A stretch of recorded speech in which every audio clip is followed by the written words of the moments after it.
Բարև ձեզ հարգելի ազգաբնակչություն ու բնակչության բոլոր այլ հատվածներ։ Եթերում է Arm Comedy լրատվաերգիծական ռազմահայրենասիրական հաղորդումը։ Այսօր մենք կխոսենք կուսակցությունների նախընտրական ցուցակների մասին, ու եթե կարծում եք, որ Վարդան Օսկանյանի ԲՀԿ մտնելը մի քիչ տարօրինակ էր, դեռ մնացածի ցուցակները չեք տեսել։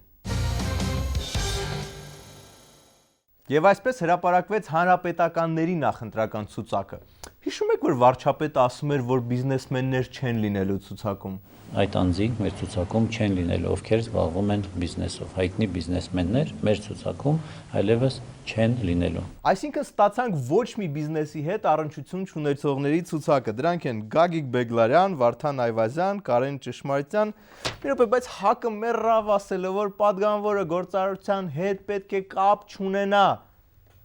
Հա, ինձ հիմա հայտնում են, որ ՀԱԿ ցուցակում էլ Խաչատուր Սուքասյանը կա, որը նույնպես հայտնի է նրանով, որ ոչ մի բիզնեսի հետ կապ չունի։ Աչքիս այս հարցը մեր երկրում տենց էլ չլուծվի։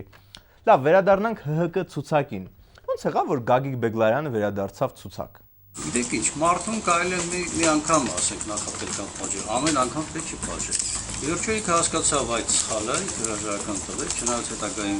որոշ հանգամանքներ եղան, որ այդ տանել հնարավորություն ուներ։ Դե հա իսկապես ինչքան կարելի է մարդուն պատժել։ Հիմա թեթև վիճել էր, թեթև հրաժարական էր տվել, ինչ կա որ։ Հետո Սյունիքի մարզպետ Սուրիկ Խաչատրյանը կա ցուցակում։ Բացի դրանից ես շատ դժգոհ եմ, որ Հրանուշ Հակոբյանը ընդամենը 6-րդն է ցուցակում։ Սփյուռքի նախարարությունն եզակի նախարարություններից էր, որ ճգնաժամային պայմաններում իր ոլորտում աճ արձանագրեց։ Սփյուռքի քանակը զգալիորեն աճեց։ Լավ, ելով կա ցուցակում։ Հանկարծ ասենք իմ հարցը առաջ կա, որ ես մանդատ ստանում, ես չեմ ուզենա կհրաժարվեմ անպայման, որովհետև ես շատ անելիքներ ունեմ Գյումրի քաղաքում։ Ես ինձ տեսնում եմ որպես քաղաքապետ, քան ասենք պատգամավոր։ Հետագայում էլ որ ասենք քաղաքապետությունից դուրս գամ, ընդհանրապես պատգամավորության հետ կապված ես հեռու կմնամ։ Հասկացաք, չէ՞, մարդը մեկը մանդատը դնելու է։ Փաստորեն Վարդան Ղուկասյանին ցուցակ են մտցրել զուտ դրա համար, որ ցուցակը մի քիչ ավելի գրավիչ, հմայիչ լինի։ Իսկ ահագին թարմ շունչ, նոր ուժ հաղորդելու համար կուսակցության ցուցակում ընդգրկվեցին երգչուհի Շուշան Պետրոսյանը, ազգային միաբանություն կուսակցության առաջնորդ Արտաշես Գեղամյանը, Քրիստոնյա դեմոկրատական կուսակցության նախագահ Խոսրով Հարությունյանը, ՍԻՄ կուսակցության նախագահ Հայկ Բաբուխանյանը։ Լավ, Շուշան Պետրոսյանը հələ մի կերպ հասկացանք, սա Հայաստանի հիպի համայնքի երկար տարիների պահանջն էր, հիպիական լոբիի աշխատանքի արդյունքը, բայց Բաբուխանյան, Գեղամյան, էլ 20-յակում Այս ինչ քաղաքական սպիրիտիզմ է։ Չէ՞ որ այս գործիքներով մի քանի անգամ փորձել են երկրի խնդիրներ լուծել, բայց չի ստացվել։ Իսկ հիմա ընդհանրապես նոր խնդիրներ ունի երկիրը։ Լավ, սրա մասին այսօր դեռ կխոսենք ավելի մանրամասն մեր հյուրի հետ։ Զարմանալի է, բայց ցուցակում չկա Միքայել Մինասյանը, ավելի հայտնի որպես Միքայել Մինասյան։ Այս մասին ահազանգեց Հրապարակ օրաթերթը։ Պարզապես Մինասյանը ծանոթանալով ցուցակին կտրականապես հրաժարվել է ընդգրկվել այնտեղ, չցականալով, որ իր անունը գրվի ոմանց անունների կողքին։ Ոյ, փեսեն չի ուզում լինել ցուցակում, բա մի հատ VIP ցուցակ կազմենք իր համար, որտեղ մենակ ինքը կլինի կլիմատ կոնտրոլ ջակուզիով ցուցակ։ Տեսնես ումից է տենց խռովել, որ չի ուզում ընդգրկվել ցուցակում։ Ախը շատ դժվար է, այնքան հավանական տարբերակներ կա, ումից խռոված կլինի։ Բաբուխանյանն է, Բեգլարյանն է, Թոխմախի Մհերն է ավելի քիչ հայտնի որպես Մհեր Սեթրական, թե նացիոնալ սոցիալիստական պահն է։ Կամ գուցե ամեն ընտանիքից մի հոգի պետք է լինի ցուցակում։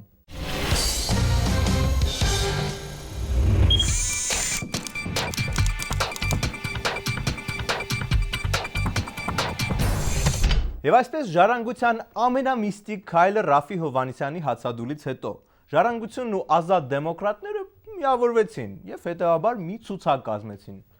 Դե ինչ, ասենք երջանիկ լինեք զույգ կուսակցություններ ջան, մի մանդատի ծերանակ,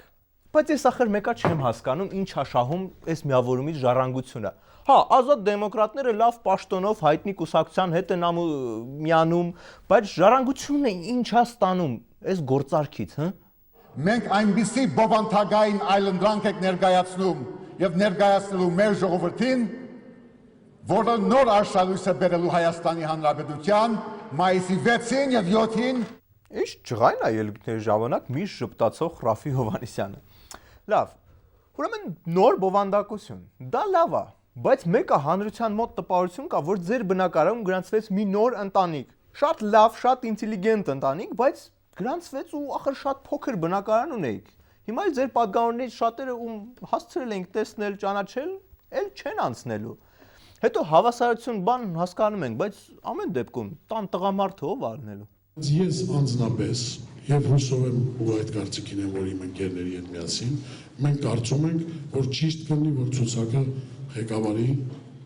Ռաֆի Հովհաննիսյանը։ Դե լավ է, հաջողություն մաղթենք, ի վերջո ակտիվ աշխատել, կուսակցություն նիստերին նորմալ հաջախել է, վարկն էլ գերազանց էր։ Կարևորը միավորումը ընտանիք չքանդի, ասենք կուսակցության քարտուղարներ դուրս չգան դուրը չխկսնեն։ Երեկվա իմ որոշումը այն արդեն բարակած թերներ, որ կտրվեց։ Ցուցակի հետ է կապված, որովհետև ցուցակը դա ցուցակ չի, ցուցակը դա մեր երկրի կադրային քաղաքականությունն է։ Ինչ սկզբունքով ենք մենք դասակարգում, ամեն ինչ պետք է հիմնավորված լինի։ Ոչ միայն ժառանգության ցուցակում, դուք նկատել եք, նաև մյուս ցուցակներում կան հասարակության համար բացարձակ անհայտ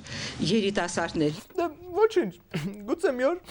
կբարիշեք կվերադառնաք։ Օրինակ ժառանգության ցուցակում հայտնված Վարդան Խաչատրյանը, ում ժառանգությունից հեռացրել էին 2009 թվին, հետո Հակի հետ թեթև ֆլիրտ արեց, Տիգրան Կարապետյանի հետ ֆլիրտ հանրահավաքներ արեց, հետո վերադարձավ ժառանգություն, այն էլ ցուցակի 25-րդ տեղ։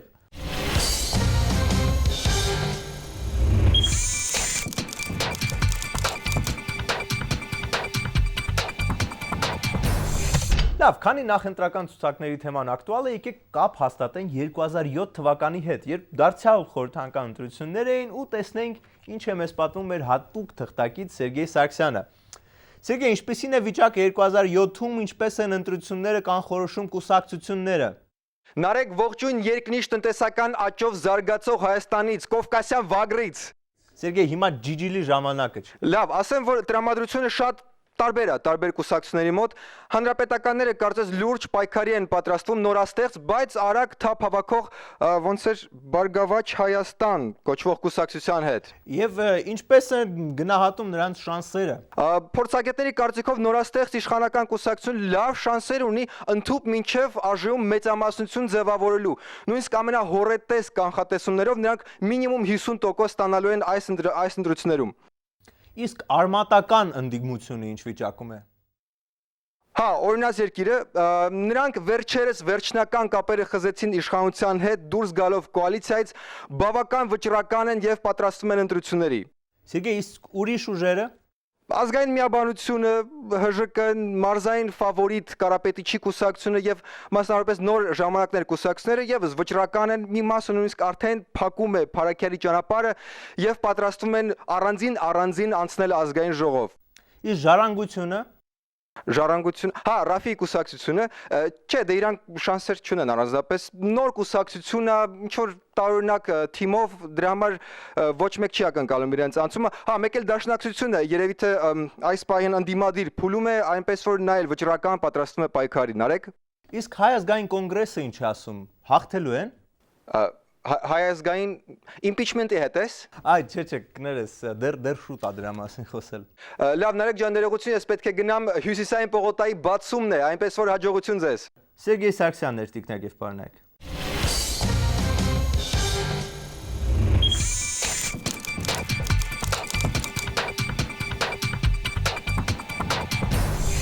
Տեղի ունեցավ նաև ԲՀԿ երկար սպասված համագումարը։ Ու եթե հանրապետականներին համալիրի փոքր դահլիճում էր, բարգավաճները վերցրեցին մեծ դահլիճը, կամ ինչպես ժողովուրդն է ասում, փակեցին դահլիճը։ Խոսելով առաջիկա խորհրդանական ընտրությունները ազատ, արդար եւ արժանապատիվ անցկացնելու անհրաժեշտության մասին հայտարարեց, որ իրենք պատրաստական են պաշտպանել ընտրողների քվեն։ Ամենապատասխանությամբ հայտարարում եմ, որ մենք անել ենք հնարավորը ընտրողի քվեն պաշտպանելու համար։ Գագիկ Ծառուկյանը, որ ասում է պաշտպանելու եմ քվեն, մի տեսակ սկսում եմ ահագին պաշտպանված գալ։ Իդեպ մանր ու միջին բիզնեսի կարևորության մասին խոսեց մենաշնորհների հետ բացարձակ չասոցացվող պարոն Ծառուկյանը։ Ահագին ընդդիմադիր համագումար է ստացվում։ Տնտեսական, սոցիալական քննադատություններ, կարող է ՀԱԿ-ի տարածքա մտնում Բարգավաճը։ Եվ այլևս չենք կարող ասել, որ մենք 3 միլիոնանոց երկիր ենք, որովհետև չենք։ Եթե Հայաստանում սոցիալ-տնտեսական վիճակը, քաղաքական մթնոլորտը, բարոյական մթնոլորտը նաև եթե չփոխվեն հաջորդ կարճ ժամանակներում մենք արդեն ոչ ուշաբակային երևի թե կհատենք արդեն 2.5 միլիոնի շեմը։ Այդքան վատ է, հա, վիճակը, փաստորեն։ Բայց ինչի էս իշխանությունները այս 5 տարվա մեջ մի հատ քաղցր կոալիցիոն գործընկեր չունեցան, ով որ կասեր ժողովուրդ, եկեք այս հարցը սենց լուծենք, այս բարեփոխումը անենք։ Կար։ Ինձ հուշում են, որ կար այդպիսի կոալիցիոն գործընկեր, ով 5 տարիա կարող էր այդ փոփոխությունները անել։ Ելույթից հետո Գագիկ Ծառուկյանը վերադարձավ օթյակ եւ նստեց նախագահ Սերժ Սարգսյանի կողքին։ Բայց հիմա ինչ պետք է մրցակցեն ԲՀԿ-ն ու ՀՀԿ-ն։ Հիմա կարող է մրցակցության արդյունքում, ասենք, սկսի թեժանալ վիճակը, օրինակ 8 ընտրատարածքներում իրար դեմ մեծամասնականով թեկնածություններ են առաջադրել։ Կարող է այդքան էլ նորմալ չանցնեն ընտրությունները։ Նորմալը մեջ մտնում են նաև մի քիչ թեժ, մի քիչ տաք, բայց օրենքի սահմաններում ընտրապայքար, որտեղ բոլոր երկրներում ընտրությունների ժամանակ կրկերը մի քիչ ավելի թեժանում են, ավելի զգացմունքներին նետուրք տրվում, բայց բնականաբար այդ ամեն ինչը պետք է լինի չափի սահմաններում։ Ցանկանում ես թեժ ու տաք գիշեր, ուրեմն առաջադրվիր մեծամասնականով։ Լավ, ԲՀԿ-ն էլ են կարծում, որ այդքան թեժ է լինելու։ Հնարավոր է շատ թեժանա մթնոլորտը։ Շատ հնարավոր է։ Շատ հնարավոր է։ Շատ հնարավոր է։ Հա՞։ Այս ինչ որ բան գիտեք, որ մենք չգիտենք։ Նկատի ունեմ հետևյալը. մենք տրամադրված ենք նորմալ քաղաքակիրթ ընտրությունների։ Սակայն այն գործողությունների պարագայում, եթե որևէ մեկը կփորձի այդ նորմալ քաղաքակիրթ ընտրությունները տեղափոխել բռնցքամարտի դաշտ, մենք դրան ենք պատրաստ։ Դե չէ, ինչ, բայց բռնցքամարտի բարգավաճի հետ իսկապես չարժի մտնել։ Երկու պարտիա մոնոպոլիա կամ ընկերական սուդոկու գուցե, բայց բռնցքամարտ չէ։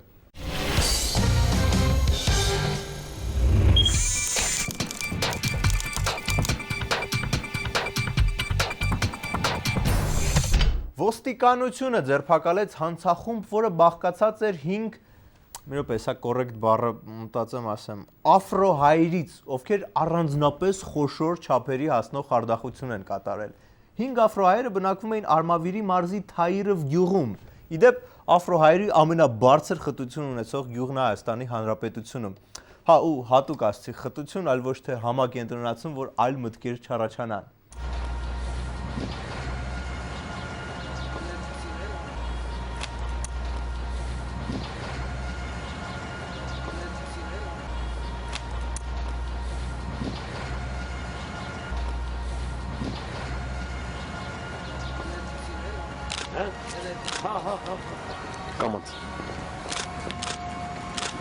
Զգացիկ փոքրիկ պարադ էին կազմակերպել ոստիկանները, ամեն մեկը հստակ հերթականությամբ ներս էր բերում էկզոտիկ ավազակներին։ Հիմա մոտավորապես ասեմ ինչ էին անում պարոնները։ Հեչ էլեկտրոնային մեյլով ստացել եք այն նամակներից Նիգերիայի արքայական ընտանիքի միակ որդուց, որ առաջարկում է ձեզ օգնել իրան ստանալ 500-600 միլիոն դոլար ու խոսք տալիս ձեր հետ կիսվել։ Այ դրա կենթանի տարբերակն էին անում։ Ասում էին փողը կա, բայց ներկածա։ Հիմա աչքիդ առաջ մեր հատուկ նյութով կմաքրենք ու համոզվի, որ իսկական է։ Ու բնականաբար մաքրում էին իսկական $100, հետո փող ուզում, որ կարողանան մնացածն էլ մաքրեն։ Փաստացի Գևորգից խաբեությամբ հափշտակել են $2000, ձեռնարկված միջոցառումներով հայտնաբերվել ու առգրավել են թղթադրամների չափսով կտրտված սև գույնի թղթերը, այլ նյութեր ու պարագաներ։ Վերոհիշյալ անձանց գործողություններից տուժած քաղաքացիները կարող են դիմել ոստիկանության վաղարշապատի կամ մոտակա բաժին։ Հա, բոլոր նրանք, ով հավատացել է, որ ներկած միլիոնները կմաքրեն ու իրենց կտան, դիմեք ոստիկանություն, էլի, համ էլ հիմարների մարդահամար կանցկացնենք ձեռի հետ։ Բայց ավելի հետաքրքիր է փորձել պատկերացնել, թե նման գործերը ոնց են բացահայտվում։ Ուրեմն մի խումբ խաբվածներ եկան ոստիկանություն, ասեցին՝ «Պարոն տեսուչ, այս սև թուղթը ինչ անում ենք, դոլար չի դառնում»։ Այդ աֆրոհայերն էլ իրենց կախարդական նյութը չեն բերում։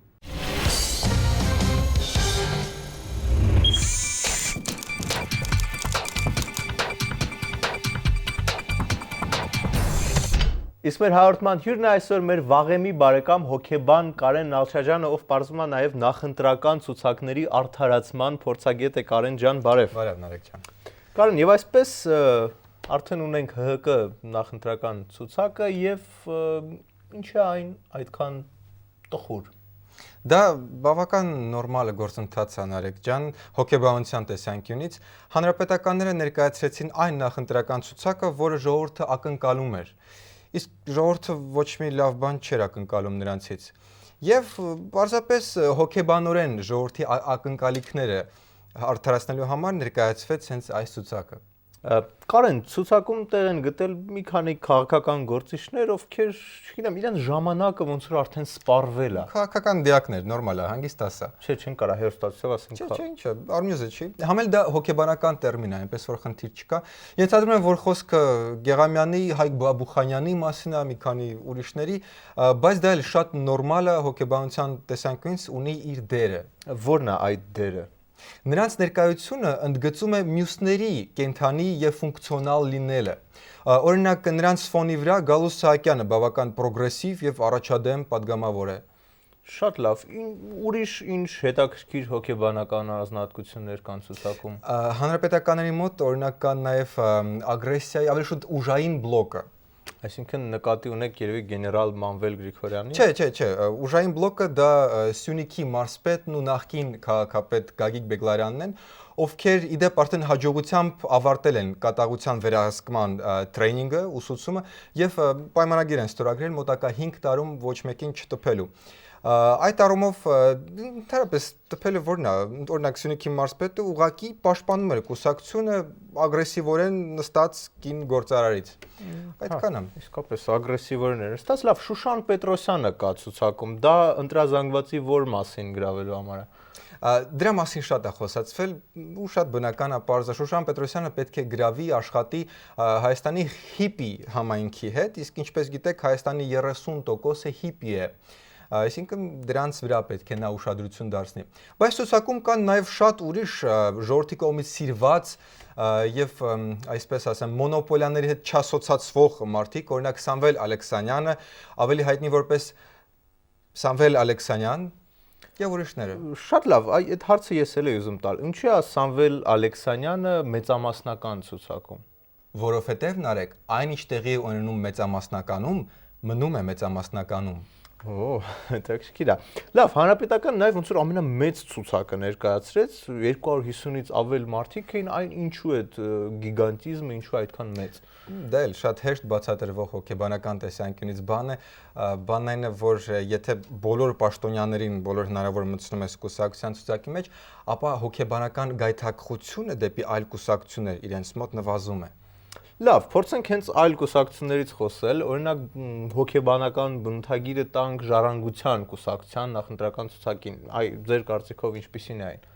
Ժառանգության ցուցակը շատ հաջող ցուցակ է ազատ դեմոկրատների համար։ Իսկ ժառանգության համար։ Նորմալ, էլի կան իհարկե ժառանգության падգամավորներ, տեխնացուներ այնտեղ, բայց հետաքրքիր մի բան կա, այս անգամ ժառանգության ցուցակում կա բլոգեր, այն էլ կին բլոգեր։ Եվ ինչ է կին բլոգերը։ Չգիտեմ, ես ընդամենը հոգեբան եմ, բայց ասում են նա մեծ կշիռ ու լավ համբավ ունի Facebook-ում։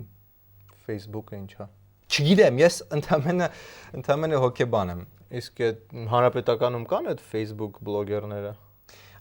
Ոչ, հանրապետականը ավելի շատ աշխատում է одноклассники ընտրազանգվածի հետ։ Լավ, իսկ հակ նախընտրական ցուցակը ինչ որ Չէ, առանձնապես վերլուծելու բան չկա, որևէ նոր հետաքրքիր բան չկա։ Իրանք իրանցով ու իրանց ցուցակում հավաքված են։ Ես ավելի շատ սպասում եմ ԲՀԿ-ի ցուցակի հրապարակմանը, որտեղ կարծում եմ քաղաքական հոգեբանի համար ահագին աշխատելու եւ վերլուծելու տեղիք կա։ Լավ, եկեք պայմանավորենք, որ դրա մասին կխոսենք մեր հաջորդ հաղորդումներից մեկում, որտեղ մեր ժամանակը սպառվում է եւ վերջերս իմացանք, որ կարող է ԲՀԿ նախընտրական ցուցակում չլինի Վարդան Բոստանջյանը ու խնդրում ենք ձեզ ԲՀԿ մի զրկեք մեզ Վարդան Բոստանջյանից, այսքանն էր այսօրվա Arm Comedy-ն, իսկ դուք դիտեք վիդեոբոցը։ Ուրեմն ես կարող եմ ասել հատվածական եք նայում ինտերնետը։ Կարող է, լավ, գնամ նորից կփոփեմ։ Լավ, YouTube, ուղղակի հավաքել Արամ Կարապետյան եւ ամիսներ շարունակ, դուք տեսնեք ամիսներ շարունակ։ Oh, that shark babe has such teeth, dear, and it shows them a pearly white,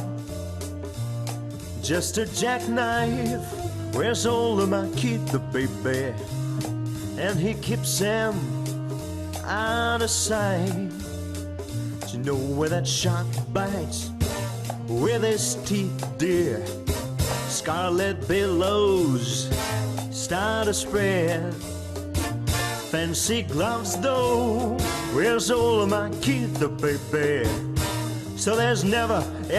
never a trace of red bamboo, but I've been on a sidewalk one Saturday morning, don't you know?